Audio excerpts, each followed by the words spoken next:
c'est désormais un tout nouveau gouvernement qui entoure Elisabeth Borne et Emmanuel Macron.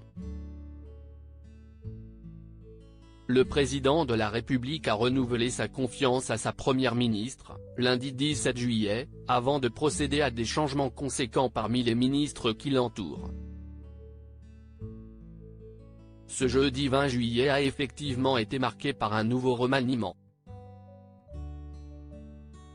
Si de nombreux ministres sont restés en poste, comme Bruno Le Maire, d'autres ont changé de ministère, comme Gabriel Attal, tandis que d'autres ont fait leur entrée au sein du gouvernement, comme Aurore Bergé.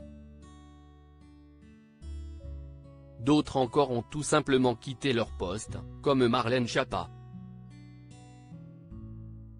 Au lendemain de cette annonce, le mari de Brigitte Macron a pris la parole, lors d'un discours en ouverture de ce premier Conseil des ministres. Et il n'a pas été très tendre avec ses nouveaux ministres, qu'il n'a pas manqué de mettre en garde. D'après les informations de France Info, le locataire de l'Élysée a averti les membres de son nouveau gouvernement qu'être ministre, ce n'est pas parler dans le poste. Être ministre, s'y est mettre en œuvre des décisions, a-t-il finalement martelé. Le chef de l'État a ensuite donné quelques lignes directrices pour la suite du quinquennat, toujours d'après nos confrères. Qui sont les ministres du gouvernement Borne 3 ?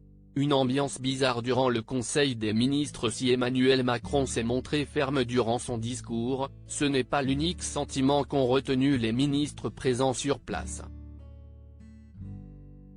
En effet, d'après Le Figaro, l'ambiance qui régnait pendant le Conseil des ministres a laissé les participants perplexes.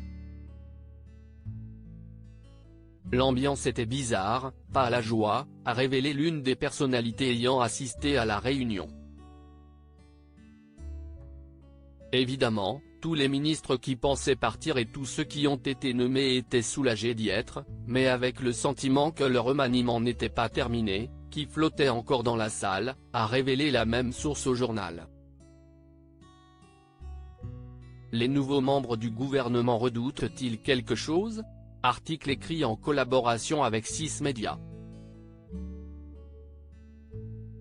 Crédit photo, Jérôme Dominé pour Bestimage.